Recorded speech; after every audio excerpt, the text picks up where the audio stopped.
This is Pastor John Vignes from Apple Valley, Minnesota, in the United States, with my wife, Julia. And I'm with Pastor Persis Hannah from India, and she will be interpreting my message into Hindi. I'll be preaching it in English. और सभी को जय मसीह की। आज के सुंदर दिन में मैं आप सभी के लिए प्रभु को धन्यवाद करता हूं। मैं पास्टर जॉन मिनेसोटा से अपनी पत्नी के साथ, और मुझे आज की मैसेज में ट्रांसलेट करेंगी pastor Persis Hana. The title of the message is One Man Can Do Much Good or Much Harm. One man can do much good or much harm. और जैसा कि मैंने आज का मैसेज जो है, आज का जो हमारा वचन है, उसका जो शीर्षक है वो है कि एक व्यक्ति बहुत ज्यादा अच्छा भी कर सकता है और बहुत ज्यादा नुकसान भी पहुंचा सकता है।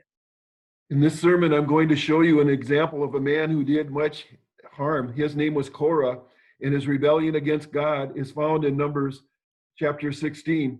Before I go into the story of Korah, I'm going to compare the life of a man that did much good, Jonathan Edwards, with a man who did much harm, Max Jukes.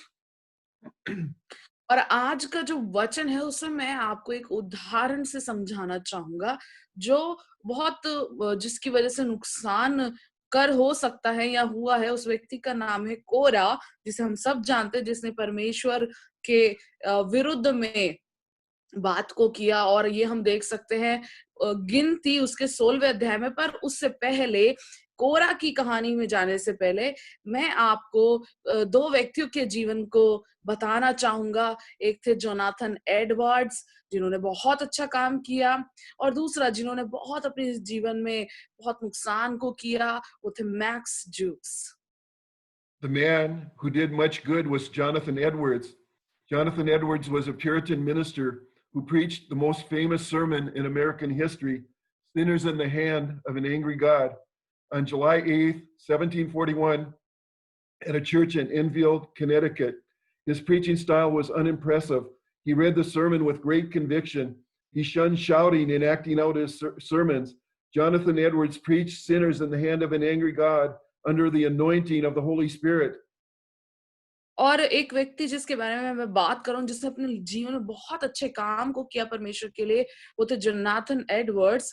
और वो एक puritan minister थे, जिन्होंने अपने जीवन काल में एक बहुत सारे जो है सभाओं में प्रचार को किया। लेकिन एक अमेरिका की हिस्ट्री में, उसके जो इतिहास में, उनका जो बहुत ही एक फेमस प्रचार था, वो था परमेश्वर के हाथों में जो है पापियों का पड़ना, जो कि 8 जुलाई 1741 को इस इनफील्ड में कनेक्टिकट चर्च में उन्होंने दिया था। This is an eyewitness account of what happened that was written in the diary of a man named Stephen Williams. He went over to Enfield, where we met dear Mr. Edwards of Northampton, who preached a most awakening sermon from the words in Deuteronomy chapter 32 and verse 35. And before the sermon was done, there was a great moaning and crying out through the whole house. What shall I do to be saved? Oh, I'm going to hell. Oh, what shall I do for Christ? The shrieks and the cries were piercing and amazing. Many came to Jesus that day. Jonathan Edwards did much good. और उनका जो प्रचार करने का तरीका था बहुत अच्छा था, जिसे सुनकर जो है लोग पवित्र आत्मा से भरते थे, लोगों तक परमेश्वर का वचन पहुंचता था, लोग बचाए जाते थे। और उसमें से एक आंखों देखा जो हाल था, वो लिखा हुआ एक डायरी में। जो डायरी जिस व्यक्ति का था, उनका नाम था स्टीफन विलियम्स, जो इनफील्ड में गया, जहां पर ये सभा हुई, जो उन्होंने प्रचार किया। और वहां पर वो मिस्टर एडवर्ड से मिले, जो नॉर्थ हैम्पटन में था। और उन्होंने वहां पर जब वो प्रचार को सुना, जो कि व्यवस्था विवरण 32 के 35वें वचन में से हो रहा था, और जब तक सरमन खत्म होने से पहले वहां पर एक भारी जो है रोना चिल्लाना हमने उन लोगों ने उधर सुना। तो वहां पर वो लोग इस तरह से कहकर रो रहे थे कि हम कैसे बचाए जाएंगे, ओ हमारे कामों के द्वारा हम नर्क में जाएंगे, हम मसीह के लिए क्या करें। और ये सब वहां पर चल रहा था कि प्रभु हमारे लिए मारा गया। और उस दिन कई लोग यीशु मसीह को उद्धारकर्ता के रूप में उन्होंने ग्रहण किया और जोनाथन एडवर्ड ने काफी अच्छा परमेश्वर ने उन्हें इस्तेमाल किया। The man who did much harm was Max Jukes. Now, the descendants of Jonathan Edwards were compared to the descendants of Max Jukes. Max Jukes was an atheist and lived a godless life. He married an ungodly woman, and from his line were 310 who died poor, 150 were criminals, 70 were murderers, 100 were drunkards, and more than half of the women were prostitutes. And his 540 descendants cost the state $1.25 million. और अभी मैं एक और व्यक्ति के बारे में यहाँ पर बताना चाहूंगा, मैक्स जूक्स के नाम से, जिसने काफी नुकसान को हम उसके जीवन में देख सकते हैं। और जब हम इनकी जो उनकी जो आगे की पीढ़ी को जब हम देखते हैं, जोनाथन एडवर्ड का और मैक्स जूक्स का, तो मैक्स जूक्स जो था, जो परमेश्वर को मानता नहीं था और जो है अच्छा एक जीवन को नहीं बिताता था, उसने शादी किया जो परमेश्वर का जानने वाला औरत नहीं था। और उसकी जो हम पीढ़ी को जब देखते हैं तो उसमें 150 के लगभग क्रिमिनल्स को हमने देखा, मर्डरर्स उसमें थे जिन्होंने कत्ल को किया, दारू पीने वाले नशे में, और बहुत सारे जो है वैश्यावृत्ति और इस तरह की कई चीजें उधर वहां पर हमने देखा। This is the record of a great man of God, Jonathan Edwards. He lived at the same time as Max Jukes, but he married a godly woman. An investigation was made of the 1,394 known descendants of Jonathan Edwards. 13 became college presidents, 65 college professors, 3 United States senators, 30 judges, 100 lawyers, 60 physicians, 75 Army and naval officers, 100 preachers and missionaries, 69 authors of prominence, 1 vice president of the United States, 80 public officials in other capacities, 295 college graduates. Among them were governors and ministers to foreign countries. Jonathan Edwards' descendants did not cost the state a penny. Look at the good that Jonathan Edwards did. Look at the harm that Max Jukes did.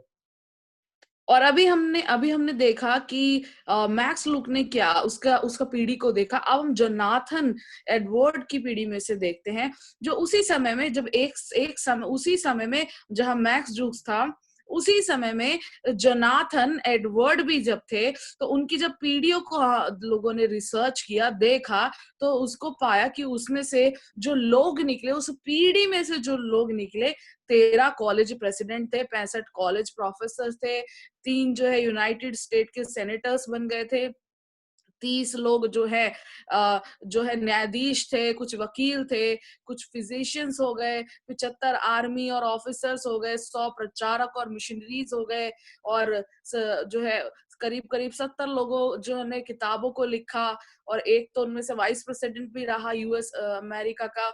और इस तरीके से बहुत सारे अच्छी चीजों को, अच्छे लोगों को, जिन्होंने बहुत अच्छे काम को किया, यहाँ पर हम देखते हैं। और सरकार को उनसे कोई नुकसान नहीं हुआ, जबकि जहां हम देखते हैं कि जो मैक्स जूक्स था, उससे सरकार को काफी नुकसान हुआ। तो एक व्यक्ति थे जॉन एडवर्ड्स, जिससे बहुत ही अच्छे काम को हम देखते हैं और जहां बढ़ोतरी को देखते हैं, उसी तरफ एक और व्यक्ति है मैक्स जूक्स, जिसने बड़े नुकसान को और उसकी वजह से काफी नुकसान को हम देखते हैं। This was just an analysis of the descendants of Jonathan Edwards and Max Jukes. How much good did Jonathan Edwards do outside his descendants? How many souls did Jonathan Edwards win to Christ outside his descendants? How much harm did Max Jukes do outside his descendants? How many souls did Max Jukes win to Christ outside his descendants? I'll tell you, Max Jukes brought 0 people to Jesus in his lifetime. और जब हम देखते हैं जब हम देखते हैं Jonathan Edwards के बारे में और मैक्स जूक्स के बारे में, तो जोनाथन एडवर्ड ने बहुत कितना अच्छा किया होगा, जिसकी खुद की पीढ़ी में से इतने लोग, सेवकाई वाले लोग खड़े हुए, बहुत अधिक लोग इसमें हम देखते हैं, तो उसने बाहर कितना कुछ किया होगा।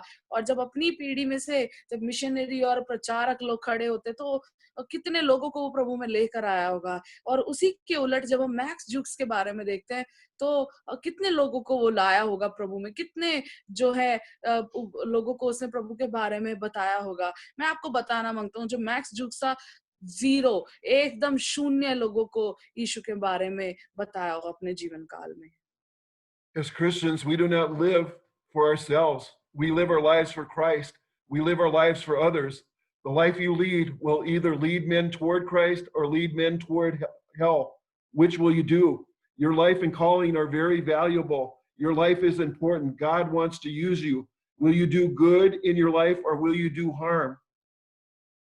और मसीह होने के नाते हम केवल अपने लिए नहीं जी सकते, हमें यीशु मसीह के लिए जीना है पहले, और हमें दूसरों के लिए जीना है। जो जीवन आप जीते हैं या जिस तरीके का जीवन आप जीते हैं, या तो वो एक मनुष्य द्वारा चलाया जाना चाहिए, या वो एक मसीह के द्वारा होता है। तो जो मनुष्य के द्वारा चलेगा वो आपको नरक की ओर, नष्टता की ओर लेकर जाएगा, लेकिन जो मसीह के द्वारा है वो रास्ता पर आपको अनंत काल के जीवन की ओर लेकर जाता है। तो आप क्या करेंगे? Let's look at the life of Korah, who did much harm. Korah's rebellion is in Numbers chapter 16, verses 1 through 3. Now Korah, the son of Izhar, the son of Kohath, the son of Levi, and Dathan and Abiram, and the sons of Elab and On, the son of Peleth, sons of Reuben, took men, and they rose up before Moses with certain of the children of Israel, 250 princes of the assembly, famous in the congregation, men of renown. And they gathered themselves together against Moses and Aaron and said unto him, You take too much upon you, seeing all the congregation are holy, every one of them. And wherefore then lift you up yourselves above the congregation of the Lord. I also want to read Numbers chapter 16 and verse 49. Now they that died in the plague were 14,700, beside them who died about the matter of Korah. और आइए हम एक वचन में से देखते हैं, गिनती और उसका 16वां अध्याय का पहले से लेके तीसरे वचन तक मैं आपके लिए इसको पढ़ना चाहूंगी, और हम इसको देखते हैं। कोरा जो लेवी का परपोता, कहात का पोता और हार का पुत्र था, वे एलियाब के पुत्र दातान और अबीराम और पेलेत के पुत्र ओन, इन तीनों रुबेनियों से मिलकर मंडली के 250 प्रधान जो सभासद और नामी थे, उनको संग लिया, और वे मूसा और हारून के विरुद्ध उठ खड़े हुए और उनसे कहने लगे, तुमने बहुत किया, अब बस करो, क्योंकि सारी मंडली का एक एक मनुष्य पवित्र है और यहोवा उनके मध्य रहता है, इसलिए तुम यहोवा की मंडली में ऊंचे पद वाले क्यों बन बैठे हो। और आइए हम एक और इसमें वचन को देखते हैं, 16वां अध्याय और उसका 49वां वचन में इस प्रकार से लिखा हुआ है, गिनती और उसका जो है 16वां अध्याय और उसका 49वां वचन इस प्रकार से कहता है, और जो कोरा के संग भागी होकर मर गए थे, उन्हें छोड़ जो लोग इस मरी से मर गए वो 14,700 थे। It started with one man, Korah, and it spread to Dathan and Abiram, and then to 250 princes of the assembly, famous in the congregation.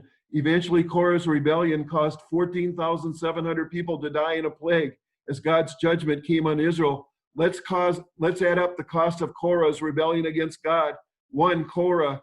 2, Dathan and Abraham. 250 princes of the assembly, men of renown. 14,700 Israelites died in the plague. If you add that all up, it's 14,953 people minimum that died because of Korah's rebellion. It's actually a greater number than these because Korah, Dathan, and Abiram's entire families were destroyed. The Bible gives no number for the people in their families.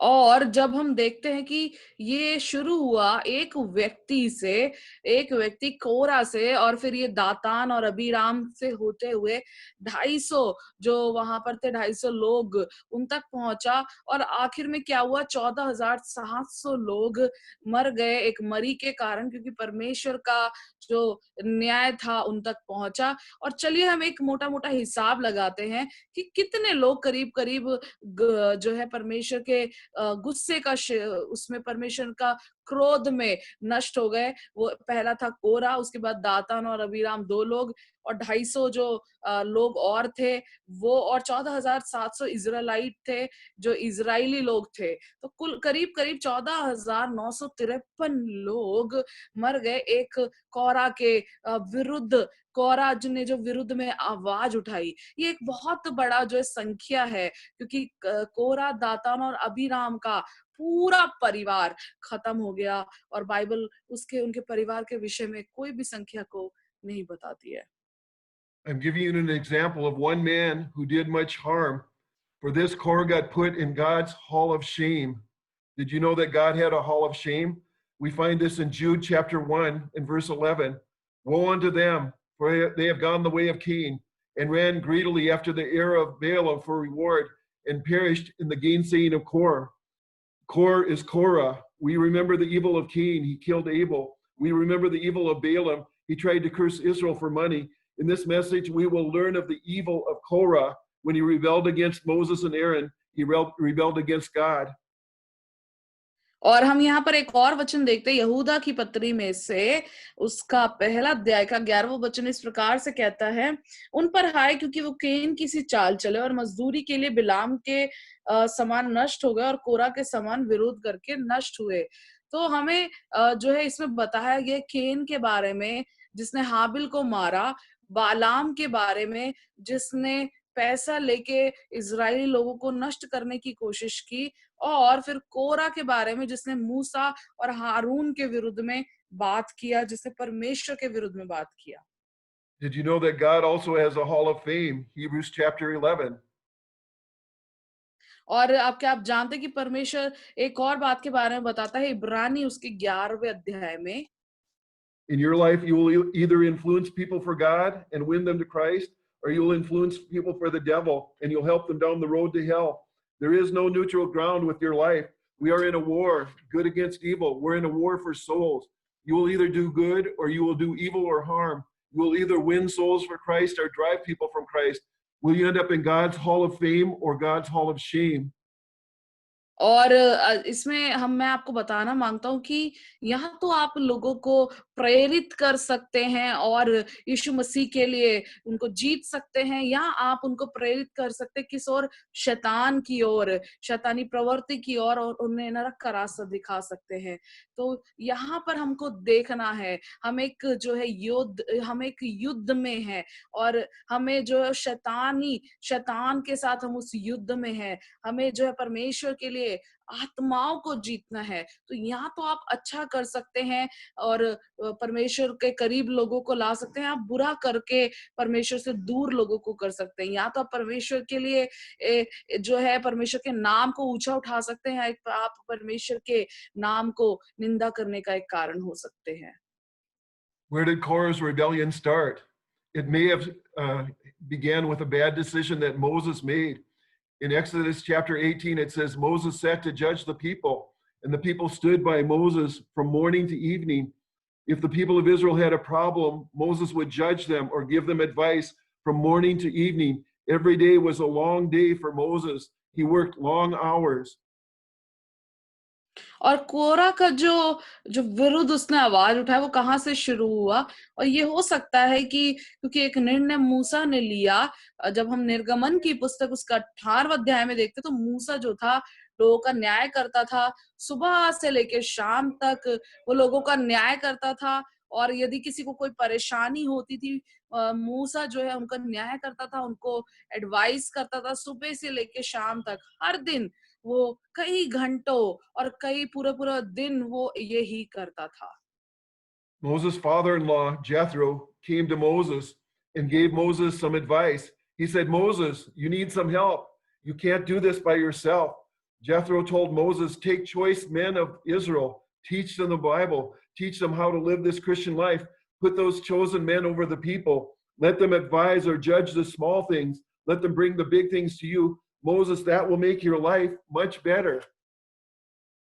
और क्योंकि वो ऐसा प्रतिदिन करता था, पूरा दिन उसी का इन्हीं बातों में जाता था मूसा का, तो मूसा के जो ससुर था यित्रो ने मूसा को कहा और उसको एक एडवाइस दिया कि तुम्हें एक छोटी सी मदद की जरूरत है, तुम ये सब चीजें खुद नहीं कर सकते, तो क्यों ना तुम कुछ इजरायली लोगों को चुनो, उनको प्रभु के बारे में, वचन के बारे में, जीवन के बारे में बताओ और उनको कुछ लोगों के ऊपर रख दो, ताकि छोटी छोटी बातें वो में न्याय वो करे और बड़ी बातें तुम तक लेकर आए।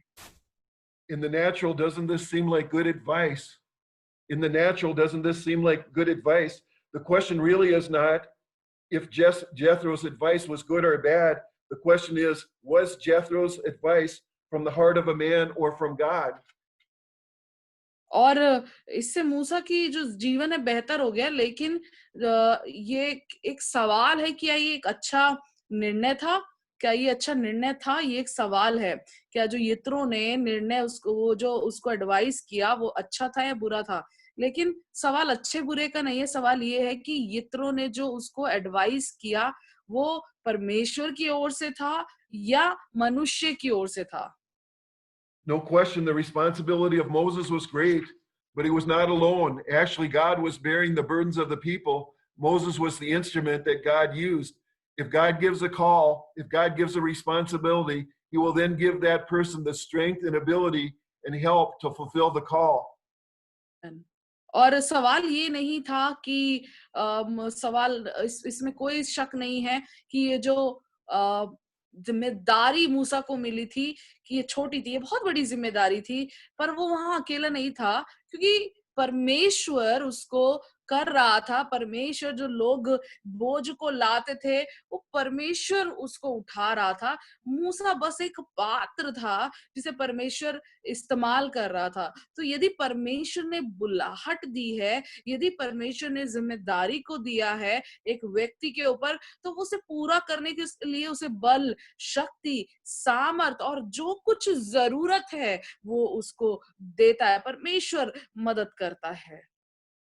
Moses followed his father in law's advice. We find this in Exodus chapter 18, verses 24 through 26. So Moses hearkened to the voice of his father in law, and he did all that he said. And Moses chose able men out of all of Israel and made them heads over the people, rulers of thousands, rulers of hundreds, rulers of fifties, and rulers of 10. And they judged the people at all seasons. The hard matters they brought to Moses, but every small matter they judged themselves. और हम पढ़ेंगे निर्गमन की पुस्तक उसका 18वां अध्याय का 24वें वचन से हम पढ़ते हैं।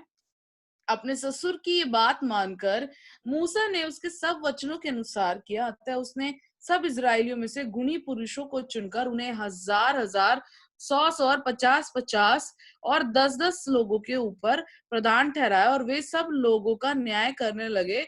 जब मुकदमा का दिन होता उसे वे जो मुकदमा कठिन होता उसे वो मूसा के पास ले आते थे, और सब छोटे मुकदमे का न्याय आप ही किया करते थे।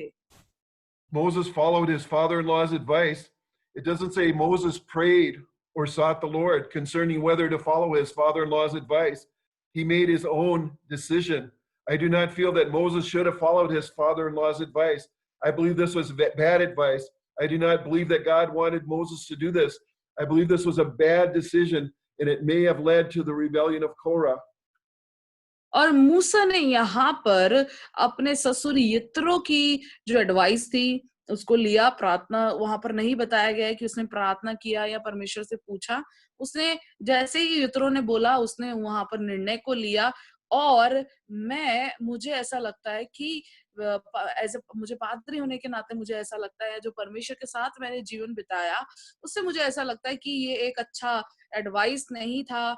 और ये परमेश्वर बिल्कुल ऐसा नहीं चाहता था मूसा से। ये एक उसने गलत निर्णय को लिया जिसकी वजह से कोरा ने उसके विरुद्ध आवाज उठाया। What usually happens when men promote someone not called of God, normally they're full of pride. I am a pastor, I am a prophet, I am an apostle, I am a great man of God, and all that in a bag of chips. और जब एक व्यक्ति किसी को उठाता है जो परमेश्वर की ओर से नहीं होता है या निर्धारित नहीं होता है, तो क्या होता है कि उनके अंदर एक गर्व को आ जाता है। जैसे मैं एक पादरी हूँ और मैं एक भविष्यद्वक्ता हूँ, मैं एक प्रेरित हूँ, मैं एक बड़ा प्रभु का दास हूँ, मैं ये हूँ, मैं वो हूँ, ऐसी बातें उनके जीवनों में होती हैं। I believe this led to the rebellion of Korah. Now, what were the और accusations of those who rebelled against Moses and Aaron? We find this in Numbers chapter 16 and verse 3. And they gathered themselves together against Moses and against Aaron and said unto them, You take too much upon you, seeing all the congregation are holy, every one of them, and the Lord is among them. Wherefore then, lift yourself up above the congregation of the Lord. They were basically saying, Moses, we are all holy. There are many men in Israel that can fill your shoes, Moses. Who are you to rule over us? See what can happen if you promote men who are not called by God. They become full of pride and they rebel and do great harm to the body of Christ. और मुझे लगता है कि यही एक कारण रहा होगा कि जब कोरा ने विरुद्ध आवाज उठाया, चलिए हम देखते हैं कि क्या-क्या उसने जो है विरुद्ध में बोला मूसा और हारून के। इसमें हम पढ़ेंगे गिनती उसका 16वां अध्याय का 3रा वचन, वो इस प्रकार से कहता है, और मूसा और हारून के विरुद्ध उठ खड़े हुए और उनसे कहने लगे, तुमने बहुत किया, अब बस करो, क्योंकि सारी मंडली का एक-एक मनुष्य पवित्र है और यहोवा उनके मध्य में रहता है, इसलिए तुम यहोवा की मंडली में ऊंचे पद वाले क्यों बन बैठे हो। और ये कहने का मतलब ये था कि वो इस प्रकार से कह रहे थे कि हे मूसा, हम तो सब के सब पवित्र हैं और बहुत सारे इजरायली लोग हैं जो तेरी जगह पर हो सकते हैं और हमारे ऊपर किसी को अधिकार करने की क्या जरूरत है। तो देखिए, जब हम एक व्यक्ति को हम आगे उठाते हैं जो परमेश्वर की ओर से निर्धारित नहीं होता, उनके अंदर हम घमंड को देखते हैं, उनके अंदर हम विरुद्ध एक भावना को देखते हैं जो मसीह की देह को नुकसान पहुंचा सकता है। Israel is supposed to operate in the government of God. This means that God does the choosing, God does the anointing and the appointing. God gives the call to ministry. God called Moses, God called Aaron. He did not call Korah and his rebels. If God does not give the call, the pastor and the leadership of the local church, much harm or evil can result. और Israeli लोग को ज़रूरत थी कि वो खुदा के, परमेश्वर के हिसाब से, उसके अनुसार वो चलते और काम करते। क्योंकि इसका मतलब है परमेश्वर ने चुना है, परमेश्वर ने निर्धारित किया है, परमेश्वर ने अभिषिक्त किया है और परमेश्वर ने बुलाया है। परमेश्वर ने मूसा को नाम लेकर बुलाया, हारून को बुलाया, लेकिन ऐसा कहीं हम बाइबल में नहीं पढ़ते कोरा और उसके साथी लोग जिन्होंने विरुद्ध आवाज उठाया। सो ऐसा ही कुछ होता है जब एक व्यक्ति अपनी अपनी बुलाहट को समझ के अनुसार नहीं चलता। यदि एक पास्टर जिसको ऊपर पास्टर की बुलाहट नहीं है, जब वो चर्च में लीड करता है, तो वो परमेश्वर के काम नहीं, वहां पर हम नष्ट नष्ट को देखते हैं, नुकसान को देखते हैं, और वो परमेश्वर की ओर से नहीं, शैतान की ओर से होता है। Korah and his rebels did not realize this, but they were not just rebelling against Moses and Aaron, they were rebelling against God. और कोरा और उसके साथी लोग जो विरुद्ध थे, उन्होंने इस बात को महसूस नहीं किया कि वो केवल मूसा और हारून के विरुद्ध में आवाज नहीं उठा रहे थे, वो परमेश्वर के विरुद्ध भी आवाज को उठा रहे थे। Let's look at Korah's rebellion against the government of God. The government of God is not a democracy. God calls men and women to ministry. They're not voted on, they're not elected, they're called by God. Ministry is not a career you choose. Ministry is not a profession you choose. Ministry is a calling. God calls the person to the task or job that he desires.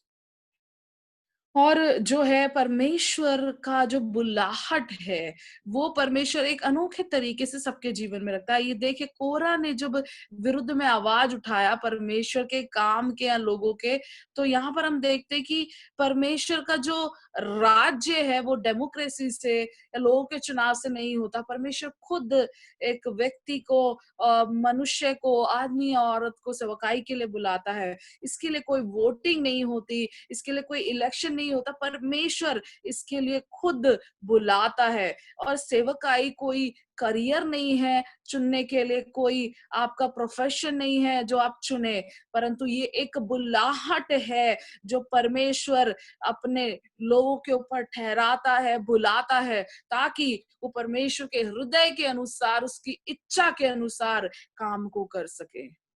God chose Moses to be the deliverer and lawgiver of Israel. God chose Aaron to be the great high priest of Israel. और परमेश्वर ने मूसा को चुना ताकि वो छुड़ाने वाला और नियम को देने वाला हो जाए इजरायलियों के लिए।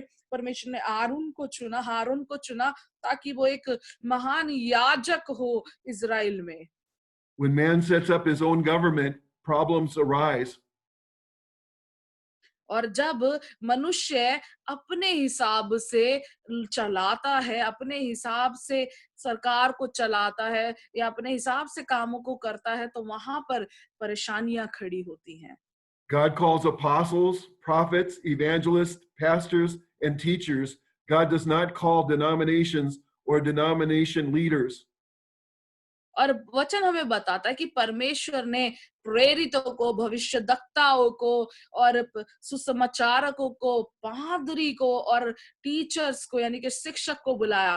परमेश्वर ने जो है डिनोमिनेशंस को नहीं बुलाया, या उसको जो लीड कर रहे लोग हैं उनको नहीं बुलाया, लेकिन परमेश्वर ने इस तरीके से लोगों के ऊपर बुलाहट प्रकट की। God's government is the local church with a pastor called by God who preaches the cross, who preaches Jesus Christ and Him crucified. That pastor is under the Lord Jesus Christ, not some man or a denomination. और परमेश्वर जो परमेश्वर ने चर्चों को, कलीसियाओं को जब परमेश्वर ने दिया है, तो वहां पर पादरी को, जो उधर का पास्टर है, परमेश्वर के द्वारा बुलाया गया है, जो परमेश्वर के उस क्रूस को, यीशु मसीह को, और जो उसने क्रूस पर किया उसको प्रचार कर सके। Denominations can be good if they do everything they can to assist or build up the local church or pastor. They are not to control the pastors. और जो पादरी होते हैं वो सीधा सीधा यीशु मसीह को उसी के अंडर में होते हैं, कोई व्यक्ति के नहीं, कोई डिनोमिनेशन के नहीं। डिनोमिनेशन अच्छा हो सकता है यदि वो कलीसियाओं को उठाए और पास्टर को उठाए, परंतु उन्हें कंट्रोल करने के लिए नहीं, उन पर अधिकार करने के लिए नहीं। Unfortunately, most denominations today try to control the churches and the pastors. They do this by controlling the pastors' salaries, retirement benefits, promotions, and what they preach and teach. The pastors better toe the denomination's line, or they can be replaced, or they won't be promoted. The denominations usually own the land and the buildings. Denominations can exercise great control over the pastors and over the churches. और दुर्भाग्यवश जो denominations हैं आज के समय में, वो churches को, कलीसियाओं को और पादरियों को अधिकार करते हैं, कंट्रोल करते हैं। और वो कैसे करते हैं? उनको एक सैलरी के रूप में जो वेतन मिलता है, जो उनको प्रमोशंस मिलते हैं, और क्या वो प्रचार करना है, क्या वो पढ़ाना है, वो सब निर्धारित होता है, वो उन्हीं के हिसाब से होता है। और उनको बता दिया जाता है कि पादरियों को इतना ही करना है, अगर वो इससे आगे बढ़ेंगे तो उनकी जगह दूसरे को रख दिया जाएगा, वो आगे नहीं बढ़ पाएंगे, क्योंकि इनका जो संस्थान होते हैं, ये डिनोमिनेशन होते हैं, इनका अपना जगह है, बिल्डिंग है। तो इस तरीके से वो जो है अच्छे से एक पादरी लोगों को या कलीसियाओं को कंट्रोल करते हैं। Many denominations have caused great harm to the body of Christ. Instead of getting God's direction on an issue, they voted on it. Where is that in the Bible? You don't vote on homosexuality. God says it's wrong. You don't vote on abortion. God says it's wrong. और कई denominations में कई जो denomination है वो बहुत ही नुकसान का कारण है मसीह की देह के लिए, क्योंकि परमेश्वर से जो निर्देश उनको निर्देश तो नहीं मिलते, परंतु वो जो समस्याएं हैं उनके ऊपर वो वोट करते हैं। और बाइबल में इस प्रकार से नहीं लिखा है। बहुत जगहों पर होमोसेक्सुअलिटी के ऊपर वोट कर रहे हैं जो गलत है, एबॉर्शन के ऊपर वोट कर रहे हैं जो कि बिल्कुल ही गलत है। Many Christian denominations started out good. They came into existence through great revivals or moves of God. but over time they've instituted the governments of men. Entire denominations have been led off in error. Baptists teach against the baptism of the Holy Spirit, and they teach once saved, always saved. Many Lutherans ordain homosexuals. Catholics believe in purgatory. Believe me, there is no purgatory. They teach Mary has never sinned and is a co-redemptress with Jesus. In Luke 1:47, Mary said, "My spirit has rejoiced in God, my Savior." She called God her Savior. If Mary was sinless, she would not need a Savior.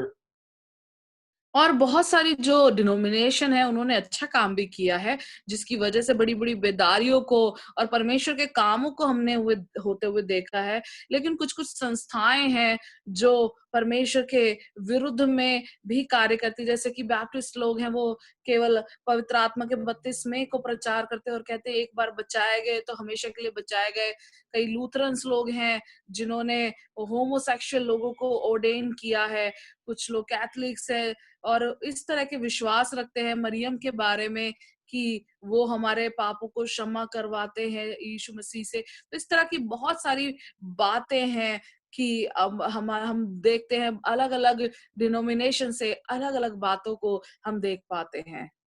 Let's look at Korah's rebellion against God, the high priest of Israel. Aaron was called by God, not man. These rebels were saying any man could take Aaron's place. No, no, no. Aaron was called by God. Aaron was actually a representation of our great high priest, Jesus. The price Jesus paid on the cross made it possible for Jesus to serve as a mediator between God and man. Korah and his rebels were basically saying any man could be the high priest. They don't need Jesus or his cross. और जब कोरा ने विरुद्ध आवाज उठाई आरून के सीधा सीधा महायाजक के खिलाफ, तो क्योंकि हारून जो है परमेश्वर की ओर से निर्धारित था, मनुष्य की ओर से नहीं था। और जब उसने कहा कि कोई भी हारून की जगह हो सकता है, तो मैं बताना मांगता हूँ ये बिल्कुल नहीं, ऐसा बिल्कुल नहीं हो सकता, क्योंकि हारून परमेश्वर की ओर से निर्धारित था और वो एक तरह से जो है दिखाता था यीशु मसीह महायाजक को, जो काम यीशु मसीह ने क्रूस पर किया, जो यीशु मसीह ने मीडिएटर होके परमेश्वर बिचवाई करने वाला यीशु मसीह हो गया, ताकि वो बिचवाई कर सके परमेश्वर और मनुष्य के बीच में। लेकिन जब कोरा और उसके साथियों ने विरुद्ध में आवाज उठाई, तो इसका मतलब वो कह रहे, उसका मतलब था कि कोई भी ये याजक बन सकता है, कोई भी ऐसी कुर्बानी दे सकता है, कोई भी ऐसे जा सकता है, हमें यीशु मसीह का जरूरत नहीं है। Numbers chapter 16 and verse 4 tells us how Moses responded to the rebels. And when Moses heard it, he fell on his face. Moses did not attempt to defend himself or Aaron to the rebels. He stepped aside so the rebels would have to stand face to face with God. He left all the judgment to God, and that judgment would be severe. Moses told the rebels, if you think you're priests, bring your censers near to the Lord and put fire them. Bring them tomorrow, and we'll let the Lord decide who is holy and who is to be called priests. और जब हम 16वें के 4वें अध्याय में पढ़ते हैं गिनती में, उसमें लिखा है ये सुनकर मूसा अपने मुंह के बल गिरा। मूसा ने अपने आप को जो है लोगों के सामने सच्चा नहीं दिखाया, उसने बहस को नहीं किया, उसने समय व्यर्थ नहीं किया। उसने क्या किया, उसने खुद को एक साइड में ले गया और ताकि जो है परमेश्वर उन लोगों से आमने सामने बातचीत करे, और उसने सारा कुछ परमेश्वर के हाथ में दिया, वो न्याय परमेश्वर के हाथ में दिया। और मूसा ने कहा परमेश्वर से कि मूसा ने वहां पर कहा कि परमेश्वर जो कुछ है आप जो है उपस्थिति में लाए, और परमेश्वर आप निर्धारित करें, आप निर्णय लें कि कौन पवित्र है और कौन इस याजक के लिए बुलाया गया है। यदि हम गलत हैं या जो भी गलत है उसको ऊपर आग पड़े। I preach the cross. I preach Jesus Christ and him crucified. But sometimes people put their faith in other things than the cross. I must leave them to God. I've done all that I can do. और बहुत बार मैं क्रूस को प्रचार करता हूँ, और वो प्रचार करता हूँ जो यीशु मसीह ने और उस यीशु मसीह ने क्रूस पर किया। परंतु लोग अपना जो विश्वास है वो क्रूस पे ना रख के बाकी चीजों पे रखते हैं, और उन्हें मैं ऐसे ही परमेश्वर के हाथ में देता हूँ, क्योंकि जो मैं कर सकता था वो मैंने किया। Moses speaks to Korah and the sons of the Levites in Numbers chapter 16, verses 8 through 10. And Moses said unto Korah, Here I pray you, you sons of Levi, seems it but a small thing that the God of Israel has separated you from the congregation of Israel to bring you near to himself, to do the service of the tabernacle of the Lord, and to stand before the congregation of the Lord to minister to him. And he's brought you near to him and your brethren, the sons of Levi, with you, and you seek the priesthood also. और आइए हम देखते हैं गिनती उसका 16वां अध्याय से उसका 8वें से हम पढ़ेंगे, 8 से लेके 10 तक। फिर मूसा ने कोरा से कहा, हे लेवियों सुनो, क्या ये तुम्हें छोटी बात जान पड़ती है कि इज़राइल के परमेश्वर ने तुमको इज़राइल की मंडली से अलग करके अपने निवास की सेवा करने और मंडली के सामने खड़े होकर उसको उसकी भी सेवा टहल करने के लिए अपने समीप बुलाया है, और तुझे और तेरे सब लेवियों भाइयों को भी अपने समीप बुला लिया है, फिर भी तुम याजक पद के भी खोजी हो। All priests are Levites, but not all Levites are priests. Moses was saying to all the Levites who were not priests, God has chosen you. He's given you important jobs that bring you close to them, to him. They ministered in the tabernacle. और जितने जो याजक लोग थे वो levy levy गोत्र से थे, पर सारे लेवी याजक नहीं थे। तो मूसा ने जब सारे लेवी लोगों को बुलाकर कहा कि कौन याजक नहीं है, परमेश्वर ने जिसको चुना है केवल वही याजक है, लेकिन बाकी सबको परमेश्वर ने कुछ कामों को करने के लिए दिया है। वो जो मंदिर था, वो जो तंबू था मिलाप का, उसके अंदर परमेश्वर ने सबको कुछ ना कुछ करने के लिए दिया है। Do you know that you are important to God? We are not all called to be pastors, evangelists, and prophets. God has a calling and a job for each of us. You're important to God. He wants to use you. The body of Christ needs you. The Bible says that God sets us in the body of Christ where he pleases. One of us is a hand, one of us is a foot, one of us is an eye. You're important to God. You're important to the body of Christ. You're important to the church. God did not make a mistake when he created you. For the church to function properly, the Lord needs you. The body of Christ needs you. और मैं आपको बताना मांगता हूँ कि क्या आप जानते हैं कि आप सब महत्वपूर्ण हैं परमेश्वर के लिए। हो सकता है हम सब प्रचारक के रूप में, पादरी के रूप में, सुसमाचारक के रूप में, भविष्यवक्ता के रूप में नहीं बुलाए गए, पर परमेश्वर ने हम सब के लिए कोई ना कोई बुलाहट और कोई ना कोई काम रखा है, क्योंकि हम सब खुदा के लिए, आप सब खुदा की नजरों में, परमेश्वर की नजरों में बहुत ही महत्वपूर्ण है। वो आपको इस्तेमाल करना चाहता है, और जो मसीह की देह है उसका एक आप हिस्सा है। और परमेश्वर ने कहा है वचन में, बाइबल में इस प्रकार से पवित्र शास्त्र में लिखा है कि परमेश्वर ने मसीह की देह को जो है इकट्ठा, मसीह की देह को रखा है, हम सबको मसीह की देह में रखा है, जो परमेश्वर को भाता है। हम कुछ लोग, हम में से उसका हाथ है, कुछ पैर हैं, कुछ आंखें हैं। सो हम सब उसके लिए, आप सब लोग उसके लिए, परमेश्वर के लिए बहुत ही महत्वपूर्ण है। मसीह की देह के लिए बड़े महत्वपूर्ण है, कलीसियाओं के लिए बड़े महत्वपूर्ण है। परमेश्वर ने आपको बनाकर कोई गलती नहीं किया, तो आप सब परमेश्वर की नजरों में बहुत ही महत्वपूर्ण है। और जब कलीसिया में आपको रखा है ताकि वो कलीसिया में, हालेलुया, आपका इस योगदान हो सके, एक कलीसिया अच्छी तरह से चलने के लिए परमेश्वर को आपका जरूरत है, मसीह की देह को आपका जरूरत है। Pastor David Borg, Family Worship Center, Baton Rouge, Louisiana, made an important point. He said it is not just the responsibility of the pastor and the worship team to usher in the presence of God, it's the responsibility of every member. What would our church services be like if everyone came on time with a good heart, ready to praise the Lord? What would the church look like if everyone participated, if they took their part in the body of Christ, if they took their part in the giving of the church, if they took their part in the prayer ministry of the church? और pastor David बॉर्ग है, उनका family worship centre है LA में, और उन्होंने एक बहुत ही महत्वपूर्ण बात को रखा। उन्होंने कहा कि ये केवल पादरी का या पास्टर का या वर्शिप टीम का काम नहीं है कि परमेश्वर का महिमा और परमेश्वर की उपस्थिति उनके द्वारा हो, जब वो गाएं, वचन दे। ये हर एक व्यक्ति की अपनी व्यक्तिगत जिम्मेदारी है। वो कैसे, जब आप चर्च के लिए आते हैं तो आप हम सबको जरूरत है, आप सबको जरूरत है कि आप समय पर आए, एक अच्छे हृदय के साथ आए और तैयार रहें परमेश्वर की महिमा करने के लिए। और कैसा वो चर्च दिखेगा जब हर कोई उस परमेश्वर की उपस्थिति में भागी होगा, और हम कैसे दिखेंगे जब हम मसीह की देह में होंगे और हम सब कहीं ना कहीं कुछ ना कुछ योगदान देंगे परमेश्वर की कलीसियाओं को देने के लिए, मसीह की देह में बनने के लिए, प्रार्थना की सेवकाई में।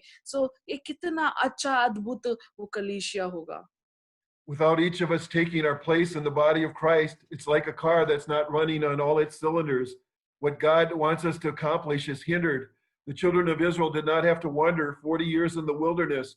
They hindered the work of God by not taking their part in the body of Christ. और हम सब जो हैं एक जगह पर जब इकट्ठे होते हैं, हम सब आते हैं, तो ऐसा इसका मतलब है कि हम सब परमेश्वर की उपस्थिति में हैं, लेकिन वहां पर हमें परमेश्वर की काम को रोकने वाला नहीं होना चाहिए।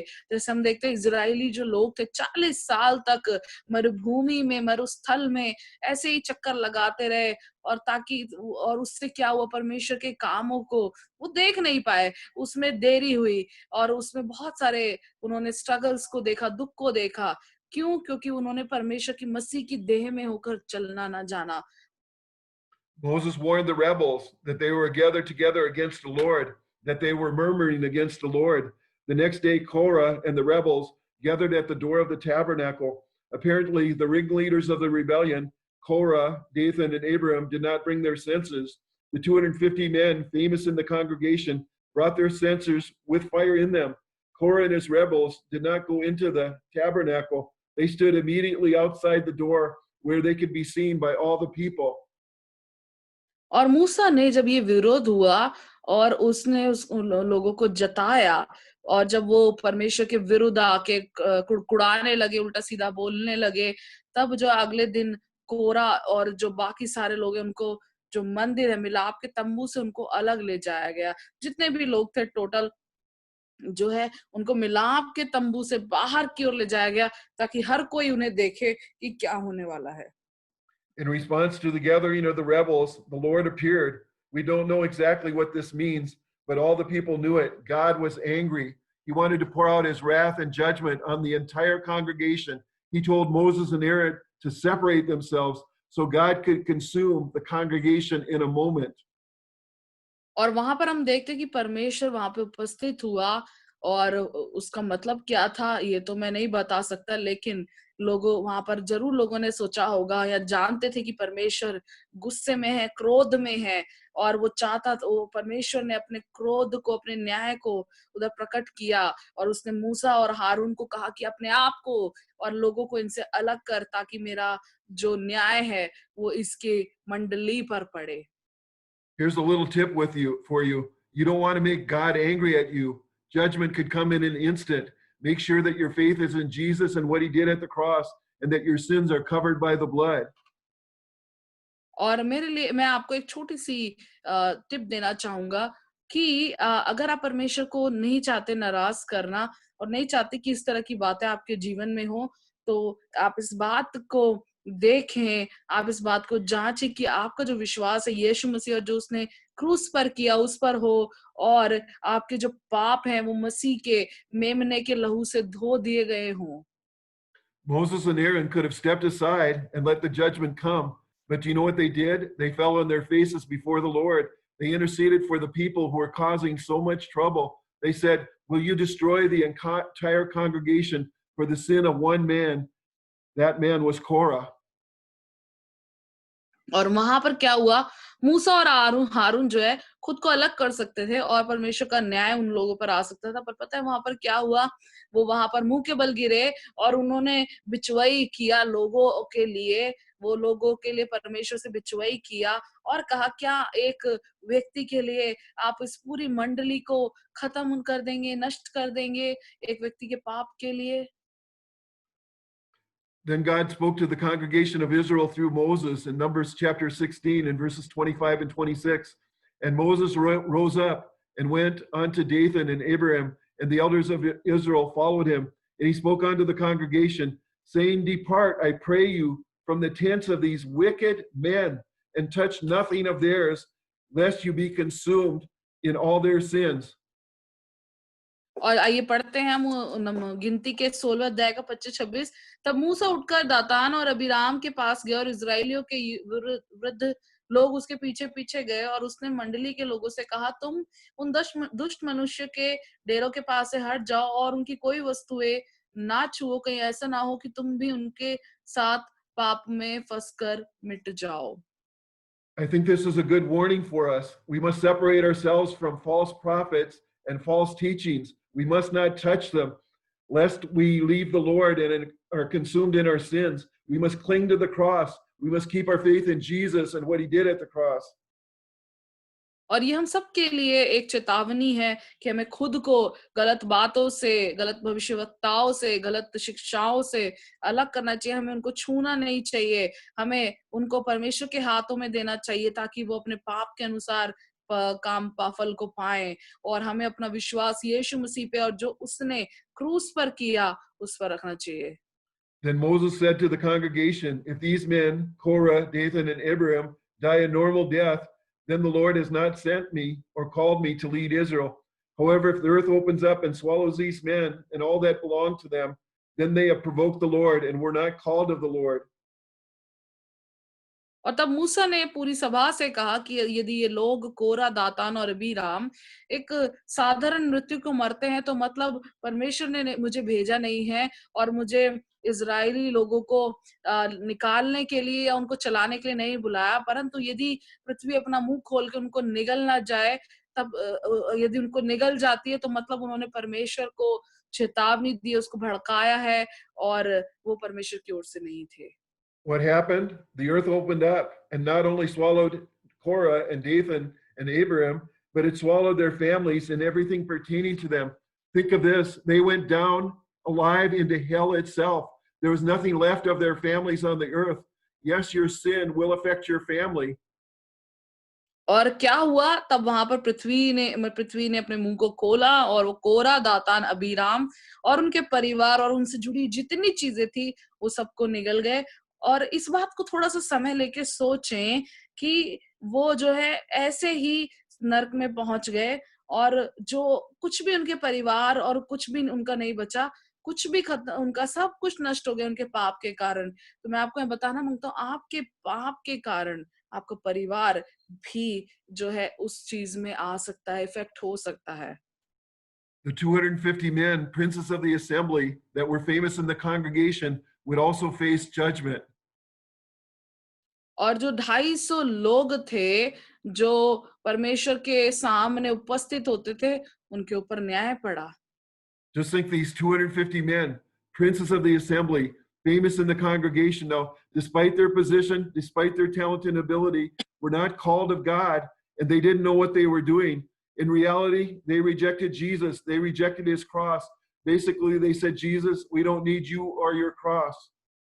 और ये 250 लोग वो थे जो वहां पर चुने हुए लोग थे, जो न्याय करते थे, उनमें से ही रहे होंगे, और उनका पदवी और उनका टैलेंट, उनका योग्यता, और परमेश्वर ने उनको ऐसे नहीं बुलाया था, और इसलिए वो जानते नहीं थे वो क्या कर रहे हैं। वो परमेश्वर के विरुद्ध जो है खड़े हो रहे हैं, और तब वहां पर जो है परमेश्वर का गुस्सा, क्रोध वहां पर आया और वो नष्ट हो गए। और असल में जो है वो उन्होंने क्या कहा कि हमें यीशु नहीं चाहिए, हमें यीशु मसीह को स्वीकार नहीं है, हमें हमें वो क्रूस पर जो उसने किया हम उसको नहीं मानते, क्योंकि कहीं ना कहीं वो क्रूस को और यीशु मसीह को दर्शाता है। This is what the priests were supposed to do twice a day. Twice a day at the time of the morning sacrifice, 9 a.m., and the evening sacrifice, 3 p.m. Coals were to be taken from the brazen altar and placed in the censers. These coals from the brazen altar were then poured out on the altar of incense, and incense was poured on them, and it would fill the holy place with a wonderful fragrance. The initial coals had to come from the brazen altar. The brazen altar represented the cross. An innocent lamb was killed and burned on the brazen altar. और ये याजक को उस समय में क्या करना होता था? सुबह के समय करीब 9 बजे और शाम के समय करीब 3 बजे तो वो जो वहाँ पर कोयला होता था, उसको वो जो वेदी थी, जो हौदी थी, उस पर चढ़ाना होता था, जिससे खुशबू को वहाँ पर पूरे पवित्र स्थान में वहाँ पर खुशबू भर जाए। और ये कहीं न कहीं जो तांबे की जो वेदी थी, वो क्रूस को दिखाती थी, और जहाँ पर यीशु मसीह, जहाँ पर मेमना मारा गया और जो वेदी है उस पर चढ़ाया गया। The fire that burned the sacrifice represented the judgment of God poured out on Jesus and not on us for our sins. If we accept Jesus as our Savior, the judgment of God is poured out on Jesus for our sins. If we die a sinner, the judgment of God will be poured out on us. और ये जो वेदी जब हम देखते हैं तो ये दिखाता है कि जो परमेश्वर का न्याय है वो यीशु मसीह पर आया। हमारे पापों के लिए जो कीमत थी वो यीशु मसीह ने चुकाई, हमने नहीं चुकाई। तो यदि हम यीशु मसीह को अपने उद्धार के रूप में ग्रहण करते हैं तो मतलब हमारा जो पापों को यीशु मसीह ने अपने ऊपर उठा लिया है। और यदि हम ऐसे ही पापी मर जाते हैं तो परमेश्वर का क्रोध हम पर है। Apparently, these 250 men presented strange fire to the Lord. The coals in their censers did not come from the brazen altar, which represents the cross. These men were basically saying, Jesus, we don't need your cross. And fire judgment came out from God and consumed them. और जब ये 250 लोगों ने उस परमेश्वर के खिलाफ आवाज को उठाया, जब वो लोग एक साथ इकट्ठा होके, मंडली इकट्ठा होके परमेश्वर के विरुद्ध खड़े हुए, तो वो जो वहां पर याजक के विरुद्ध बोल रहे थे, वो याजक यीशु मसीह को दिखाता है। तो इसका मतलब वो सीधा सीधा कह रहे थे हमें क्रूस नहीं चाहिए और हमें यीशु मसीह की कोई जरूरत नहीं है। और इसी वजह से उनके ऊपर वो आग, वो जो न्याय है वो पड़ा और वो सब नष्ट हो गए। It didn't end there. The next day, the congregation blamed Moses and Aaron. Was the congregation correct? No, judgment came out from God and destroyed the rebels for their own sin. Again, God is angry. He wants to consume the entire congregation. A plague begins killing the people. और अगले दिन ये यहाँ पर रुका नहीं, अगले दिन कुछ वो लोगों ने जो है मूसा और हारून को जो है उनके ऊपर नामों को लगाना शुरू किया और उनको उल्टा सीधा बोलना शुरू किया। तो क्या उन्होंने सही किया? मैं कहूंगा बिल्कुल नहीं। और उसके बाद परमेश्वर का न्याय वहां पर भी हुआ और उनके पापों के कारण वो नष्ट हुए और दोबारा से परमेश्वर का क्रोध वहां पर भड़का और हम देखते हैं मरी के द्वारा लोग मरना शुरू हो गए। Moses and Aaron again fell on their faces before God. They interceded for the people. Moses tells Aaron to take a censer with coals from the brazen altar and put incense on the coals and go out in the congregation. And the plague was stayed. Why? The coals came from the brazen altar. The brazen altar represents the cross. And the people looked to the cross and the plague was stayed.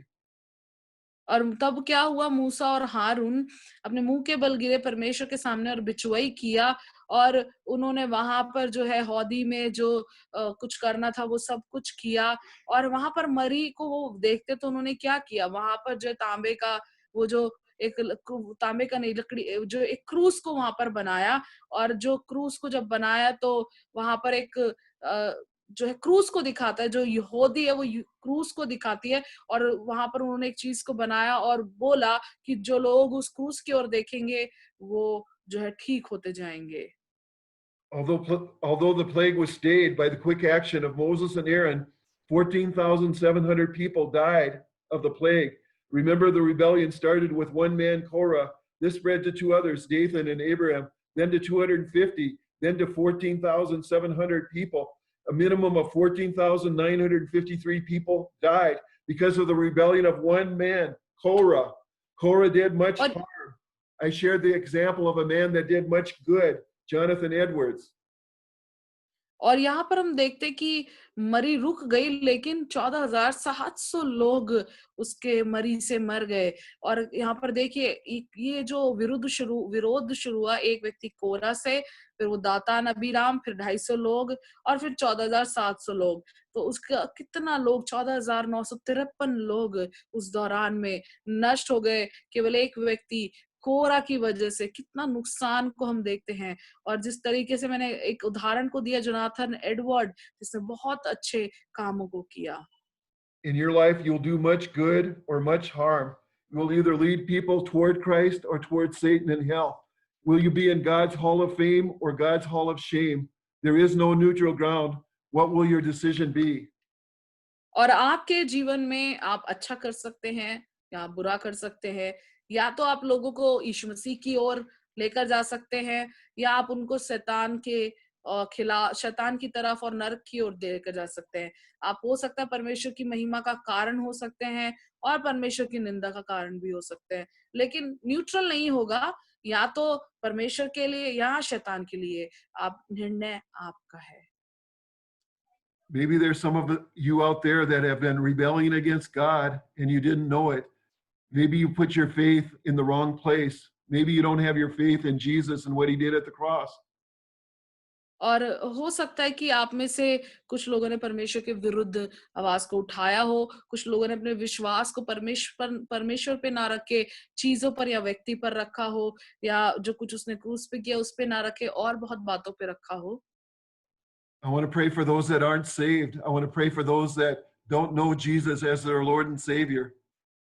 और मैं अब उन लोगों के लिए प्रार्थना करना चाहता हूँ जिनको मालूम ही नहीं है यीशु मसीह के बारे में, या जो अभी तक बचाए नहीं गए हैं।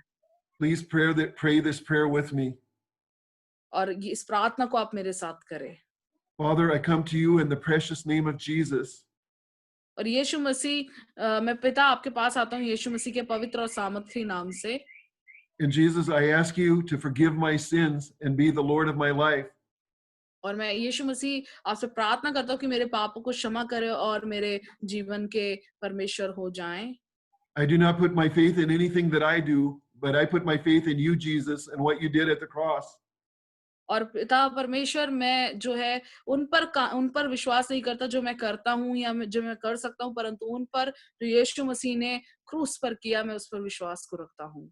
I ask you for the gift of salvation, and I receive it, and I thank you for it. और मैं विश्वास करता हूँ, मैंने जो है उद्धार को परमेश्वर मैं आपसे मांगता हूँ, मैं विश्वास करता हूँ मैंने पाया, और उसके लिए मैं आपको धन्यवाद करता हूँ। Jesus, please be the Lord of my life and deliver me from all sin. और यीशु मसीह आप मेरे जीवन के परमेश्वर हो जाए और मुझे मेरे पापों से छुटकारा दे। And now I'm going to pray with you, and then after I'm done, Pastor Persis will pray with you. So, Father, right now, I just bless every person that's listening, Lord. And Father, we know that the world is going through hard times now with the coronavirus and everything that's going on in the world, unrest. And Lord, I just pray for all of the people in Pakistan and India, everyone that hears my voice. And I want you to know that we have a good God. We have a God that loves us. We have a God that cares for us, and He wants to meet your need. And first of all, I pray for this coronavirus to end. Put your faith in Jesus and what He did at the cross. Let's stop this plague. And I pray that everyone is covered in the blood, and every believer is covered in the blood and protected from the coronavirus. And I pray for healing for all those that are in the hospitals, Lord, that are sick. I pray for healing, Lord. I pray for healing, God, for the coronavirus, God, for AIDS, God, for hearts and stomachs and livers and kidneys, and Lord, every sickness, people that are blind, people that are lame, Lord, people just at the cross, Jesus took care of every sickness and every disease. By Jesus' stripes we're healed. And I'd also like to pray for those that are having a tough time financially. This crisis has wiped out a lot of people financially, and for those that don't have food or shelter or clothing, and the Lord Jesus cares about you. Here, He's our great shepherd. And if you put your faith and trust in Him, you're His little lamb, and He'll take care of you. So, Father, I pray that you meet those needs. I pray for those that need food, Lord, that you'd provide it. Those that need clothing, you'd provide it. Those that need shelter, you'd provide it in the name of Jesus. And then I know that there are many, Lord, that are addicted to many terrible things. Human beings can be addicted to many things, but you're the great deliverer, Lord. And God, I'm asking you, God, to deliver that homosexual, deliver those that are in sexual sin, deliver those from alcohol and drugs and nicotine, Lord. Deliver them from everything that a human being can be delivered for, Lord. And I bless the people. I bless them, body, soul, and spirit, God. I ask, God, that you meet their physical needs, their financial needs, and their relationship needs. In the name of Jesus, amen. और इस समय प्रभु जी हम आपके सामने आते हैं, प्रभु अपने सरों को झुकाते हैं, आपकी हुजूरी में आते हैं खुदा। इस समय जब सारी दुनिया में, सारे विश्व में